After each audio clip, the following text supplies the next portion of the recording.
कि शुरुआत zero level से अंग्रेजी पढ़ना और लिखना कैसे सीखे, सिर्फ 30 दिनों में मजबूत नींव कैसे बनाएं। तो नमस्ते दोस्तों, क्या आपको अंग्रेजी देखकर डर लगता है? क्या जब कोई आपसे अंग्रेजी में बात करता है तो आपके हाथ पैर फूल जाते हैं? क्या आप हेलो के बाद क्या बोलना है यही सोचते रह जाते हैं? और सबसे बड़ी बात, क्या आपको लगता है कि आपकी उम्र निकल गई है और अब आप कभी अंग्रेजी नहीं सीख पाएंगे? अगर आपका जवाब हाँ है तो इस वीडियो को आखिर तक जरूर देखिए, क्योंकि आज मैं आपको अंग्रेजी सीखने का ऐसा तरीका बताने वाला हूँ जिसे एक जीरो लेवल इंसान भी आसानी से सीख सकता है। मैं आपको न तो कोई महंगा कोर्स खरीदने के लिए कहूँगा और न ही हजारों ग्रामर रूल्स रटवाऊंगा। आपको बस रोज 30 मिनट देने हैं और धीरे धीरे आप अंग्रेजी पढ़ना, लिखना, सीखना और बोलना शुरू कर देंगे। तो दोस्तों, सबसे पहले एक बहुत बड़ी सच्चाई जान लीजिए, अंग्रेजी मुश्किल नहीं है, बल्कि हमें उसे मुश्किल बना दिया गया है। बचपन से हमें बताया जाता है कि अंग्रेजी सीखने के लिए ग्रामर पढ़नी पड़ेगी, हजारों वर्ड्स याद करने पड़ेंगे, और अगर आपकी अंग्रेजी कमजोर है तो आप कभी अंग्रेजी नहीं सीख पाएंगे। लेकिन सच तो यह है कि जिस तरह आपने हिंदी बोलना सीखा था उसी तरह आप अंग्रेजी भी सीख सकते हैं। जरा सोचिए, जब आप छोटे थे तब क्या आपने हिंदी बोलने से पहले ग्रामर पढ़ी थी? बिल्कुल नहीं। आपने पहले सुनना सीखा, फिर शब्द बोले, उसके बाद छोटे छोटे वाक्य बनाए और धीरे धीरे पूरी भाषा सीख गए। अंग्रेजी सीखने का तरीका भी बिल्कुल यही है। लेकिन लोग सबसे बड़ी गलती क्या करते हैं? देखो, वे पहले दिन से ही टेंस, ट्रांसलेशन और कठिन ग्रामर पढ़ना शुरू कर देते हैं। नतीजा यह होता है कि 2-4 दिन बाद वे कहते हैं, यार अंग्रेजी मेरे बस की बात नहीं है। अगर आप सच में अंग्रेजी सीखना चाहते हैं तो आपको सिर्फ इन 4 चीजों पर काम करना है। देखो, रीडिंग मतलब पढ़ना, राइटिंग मतलब लिखना, लिसनिंग मतलब सुनना, स्पीकिंग मतलब बोलना। अब सवाल आता है कि शुरुआत कहाँ से करें? तो दोस्तों, बिना देरी करते हुए वीडियो को शुरू करते हैं। सब कुछ हम वीडियो के आगे जानेंगे। तो दोस्तों, स्टेप नंबर 1, अल्फाबेट मतलब अंग्रेजी के अक्षर सीखिए। देखो दोस्तों, अगर आपको लगता है कि आपको ABCD आती है तो एक बार खुद से पूछिए कि क्या आप सभी अक्षरों का सही उच्चारण करते हैं। रोज सिर्फ 5 मिनट निकालिए और अल्फाबेट अंग्रेजी के अक्षर को जोर जोर से बोलकर पढ़िए, जैसे ABCD।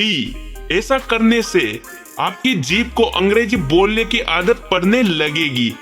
स्टेप 2, फोनिक्स अक्षरों की आवाज सीखिए। देखो दोस्तों, अगर आपने फोनिक्स मतलब अक्षरों की आवाज सीख लिया तो अंग्रेजी पढ़ना आपके लिए आधा आसान हो जाएगा। उदाहरण के लिए बताता हूँ, देखो, जैसे कैट मतलब बिल्ली, डॉग मतलब कुत्ता, पेन मतलब कलम, बैट मतलब बल्ला, बुक मतलब किताब। ऐसे आपको सिर्फ शब्द याद नहीं करने हैं, बल्कि यह समझना है कि उन्हें पढ़ा कैसे जाता है।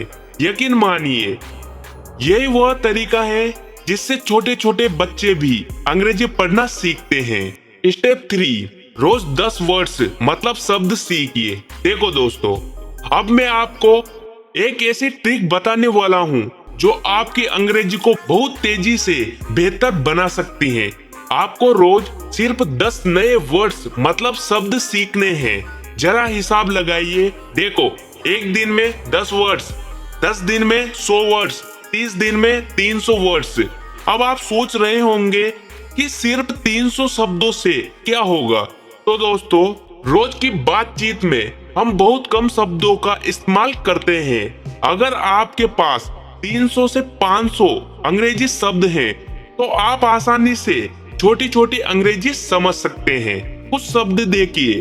देखो, बुक मतलब किताब, वाटर मतलब पानी, स्कूल मतलब विद्यालय, फूड मतलब खाना, फ्रेंड मतलब दोस्त, हाउस मतलब घर, मनी मतलब पैसा, फैमिली मतलब परिवार, मोबाइल मतलब फोन, टीचर मतलब अध्यापक। देखो दोस्तों, इन शब्दों को सिर्फ याद मत कीजिए, इन्हें लिखिए और दिन में 3 बार दोहराइए। स्टेप 4, सेंटेंस मतलब वाक्य बनाइए। देखो दोस्तों, बहुत सारे लोग सोचते हैं कि पहले पूरी ग्रामर मतलब व्याकरण सीखेंगे, उसके बाद अंग्रेजी बोलेंगे, लेकिन ऐसा कभी मत कीजिए। अगर आपको तैरना सीखना है तो आपको पानी में उतरना ही पड़ेगा।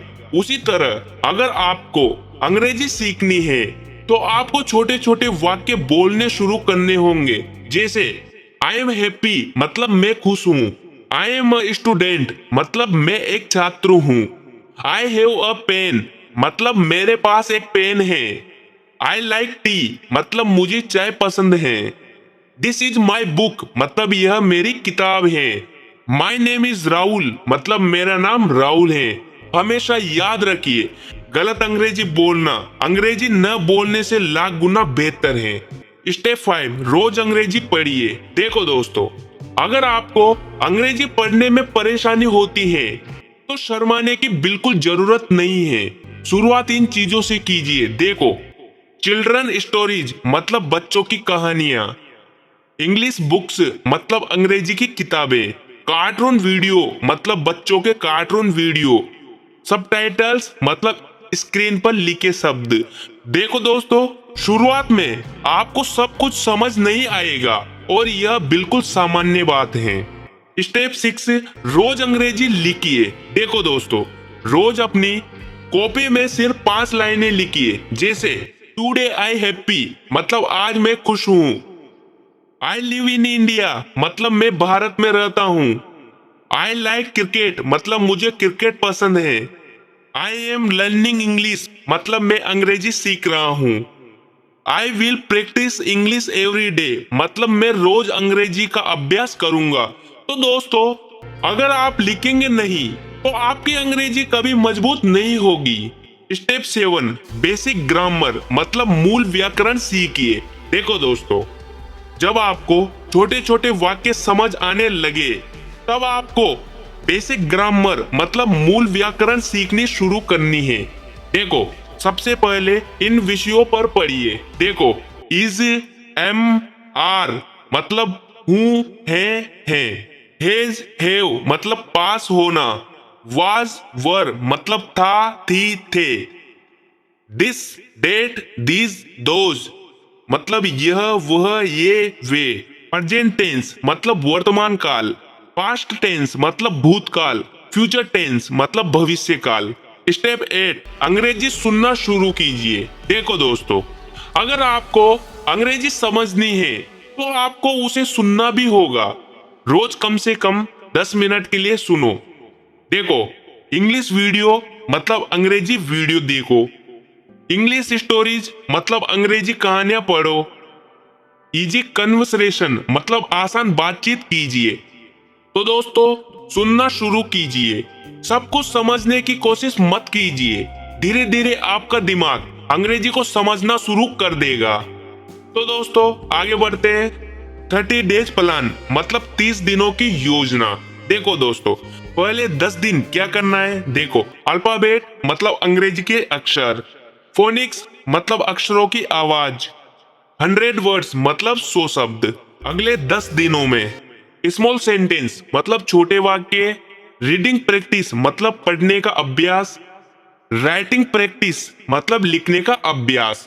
तो दोस्तों, 10 दिनों में बेसिक ग्रामर मतलब मूल व्याकरण, लिसनिंग प्रैक्टिस मतलब सुनने का अभ्यास, स्पीकिंग प्रैक्टिस मतलब बोलने का अभ्यास, और अंत में मैं आपसे सिर्फ एक बात कहना चाहता हूँ, अंग्रेजी कोई टैलेंट नहीं है, यह एक स्किल है मतलब सीखी जाने वाली कला है।